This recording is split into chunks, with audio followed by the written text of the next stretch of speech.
everyone, this is Samantha from the Dancing Soap Dish. I hope you're well. Today's Melt and Pour soap project is called Mint Mandala, for obvious reasons I think. The soap is this beautiful mint colour. It's also mint scented and it is embellished with this beautiful mandala pattern. So if you have a look at the soaps, they look like they might be a little bit small, but if you look from the side, they are quite thick. So these are 100 gram soaps, which is around 3.5 ounces. So that's a pretty decent soap size. So these are all made from a single slab of soap. And I used this mandala silicone coaster mold to give the soap this beautiful mandala texture right here. So this is like a coaster mold meant to be used with like resin or concrete or jasmonite to like make a coaster. But instead I've used it to give my soap this beautiful mandala texture. This project is part of my special series, Super Simple Textures for Melt and Pour Soap Making, where I investigate really cool everyday items that you can use to add textures to your melt and pour soaps. If you're interested, the other videos in this series are available in a special playlist on this channel. So here's the mold that I'm going to be using today. It's a rectangular slab mold. It's not actually very big. It measures 10 by 15 centimeters, which is just short of 4 by 6 inches. In the past, when I've done projects like this, I've used a larger square mold and still cut it into 4 soaps, but 4 square soaps. But I wanted to do something different this time around, so I opted for the rectangular mold. And I'm going to use this coaster mold. This is probably the smallest coaster mold I could find. It's smaller than the standard ones, which is good because it actually fits, which lots of the other ones don't.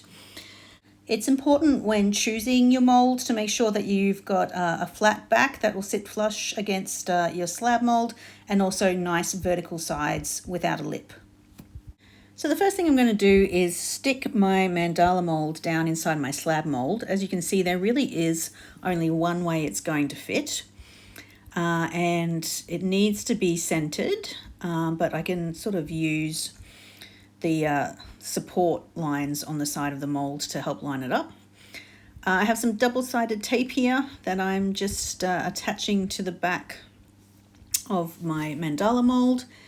It's a bit hard to stick down the tape because silicone's not particularly sticky, so the tape doesn't really want to stick to it, but just doing my best to make sure that I add tape to all of the corners especially, and then also a little bit in the center as well.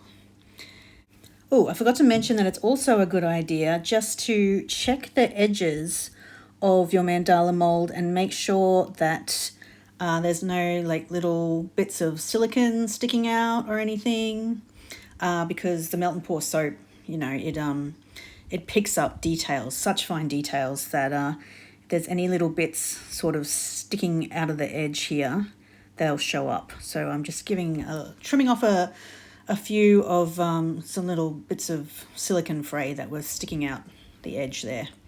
Okay, so I'm using the support bars on the side of the slab mold to help me line up the mandala mold in the center. And when I'm happy with where it is, I'm pushing it down so that double-sided tape will do its job. Just going to pop it on a tray here and start measuring out my soap base. Today I'm using a white melt and pour soap base. For all of my videos, I always put in the video description the name of the soap base that I'm using for those who are interested. I also like to include some links, if I can, to the molds that I'm using as well. And that's for any of my soap videos. So if you're ever looking for that sort of information, check out the video description. All right, so I've just weighed out 400 grams or around about 14 ounces of a white melt and pour soap base. I've melted that down, and now I'm just going to be adding 1 drop of this sea green pigment here. So this is not a dye, this is a pigment suspended in glycerin. Because I'm going for a mint color, I'm also going to add a drop of blue, because I feel like mint is sort of like halfway between, you know, a pastel green and a pastel blue. So there we go, I've 1 drop of green there and 2 drops of blue. And I think that color is beautiful. Okay, so this is my fragrance. I'm using Bergamot Mint Essential Oil. So bergamot mint, also known as orange mint, it's a herb belonging to the mint family, and it's got a very subtle mint scent, a lot more subtle than peppermint or even spearmint because they're really, really strong. And it's also got sort of like a citrus note to it as well, which makes it work so beautifully as a soap scent. I have some isopropyl alcohol on hand. And what I'm going to do is I'm going to give my mandala mold a very good spray down with the alcohol before I pour any soap in. And what this will do, because it's a very detailed mold, this will make sure that the soap gets into all the nooks and crannies and no air bubbles become trapped, thus ruining the mandala design.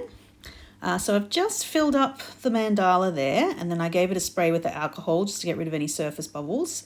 And now I'm just pouring in the remainder of my soap base. When I weighed out my soap base, I did add a couple of extra cubes for wastage, but I'm still going to try and scrape as much out of this jug as I can and to get all of the soap into the mold. Okay, now I'm going to spray it down with the alcohol to get rid of those surface bubbles, but I'm not going to walk away just yet. You might need to babysit this for a while just to pop any bubbles that float up from underneath the mandala mold. As you can see, there was a couple there, and just sort of spray them as they pop up. Just giving this a tap to see if I can loosen any of the bubbles. Okay, I'm happy with that. So now I'm just going to put this aside to set. Okay, so this soap has been setting for about 3 hours now. I did end up with a couple of little stray bubbles here and there, but that's not really anything to worry about. Overall, it's looking pretty good. If I turn it over, you can see that the mandala mold is still sitting flush against the bottom, which is exactly what I want. So I can see that there's no soap that has sort of seeped under there and ruined my design. So I'm going to demold this. The soap, it's only been 3 hours, so the soap is still quite soft. But I need it to be soft so I can sort of pull away the mandala mold. But just be careful because it is a bit soft. You don't want to bend it too much or stick your finger in it or anything. So, okay, so the tape that stuck down the mandala mold, some of it's still stuck to the slab mold, some of it's stuck to the back of the mandala. So I'm just going to clean that up. So you can see there are these little tiny bits of wispy soap that did manage to creep in between the surfaces of the two molds.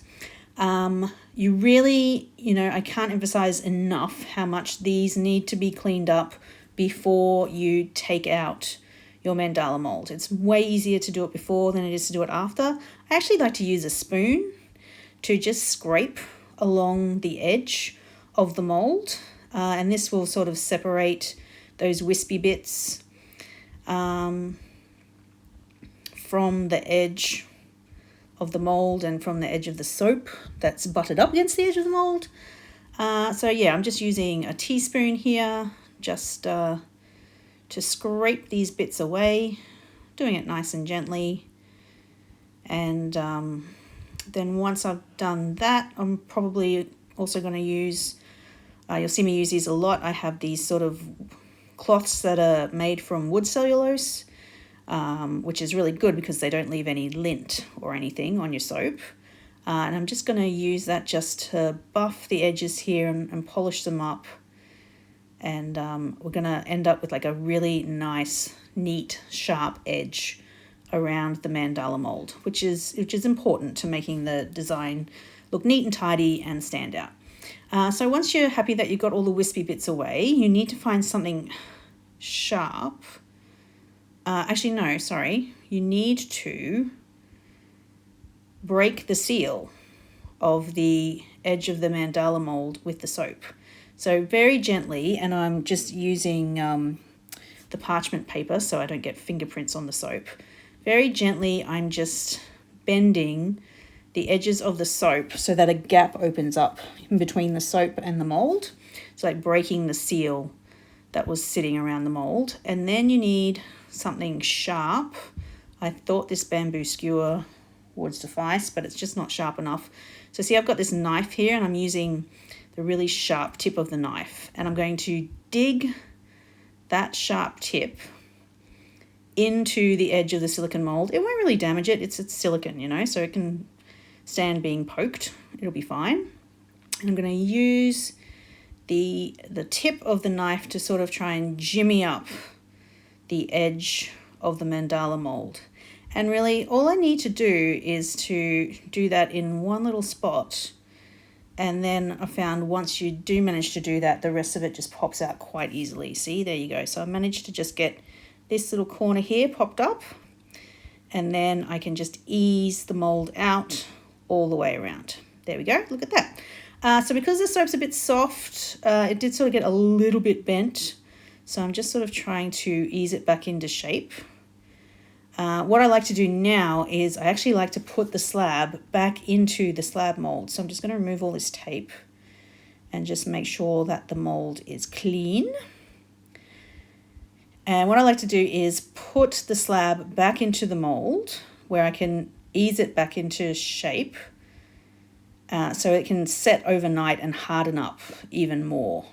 See how here I'm having to like sort of push that edge with the spoon back against the mold. And I'm just going to give this a little bit of a clean up here.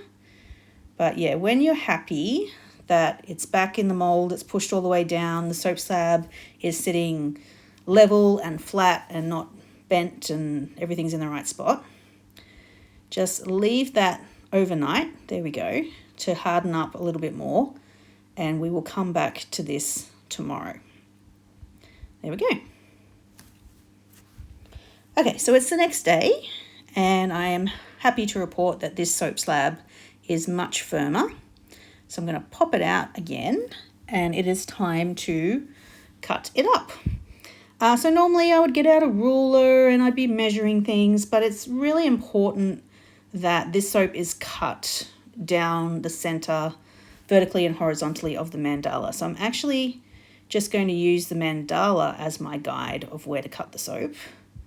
So I'm cutting straight down the middle here, making sure that I keep my soap cutter nice and vertical and perpendicular to the bench.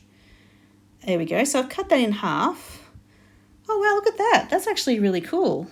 I mean, that's a big soap bar. So that would be like a 200 gram or like a 7-ounce soap bar. But actually cut in half, that's a pretty decent bar of soap. So you might just like to leave them cut in half and they've got a really cool design on them. Not a bad idea. I mean, some people do sell soaps that big. But I did plan for these to be like 3.5-ounce soaps. And I did want to make 4. So I am going to go ahead and cut these in half again.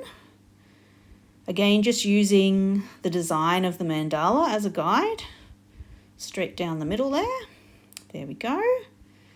So there's 2 soaps here. They look pretty cool. I like that. Looks really nice. And I'm just going to do the same over here to this one. Just lining it up with the center of the mandala design and pushing that down nice and straight. There we go. Alrighty. So here we have my 4 bars of mint mandala soap.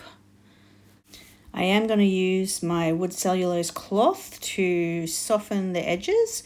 I mean, you can bevel them, but in this case, I just thought I'd give them sort of just a nice rounding by using the texture of this cloth to just soften all the edges, just to make them a little bit even. Like I had cut edges, but then I also had molded edges.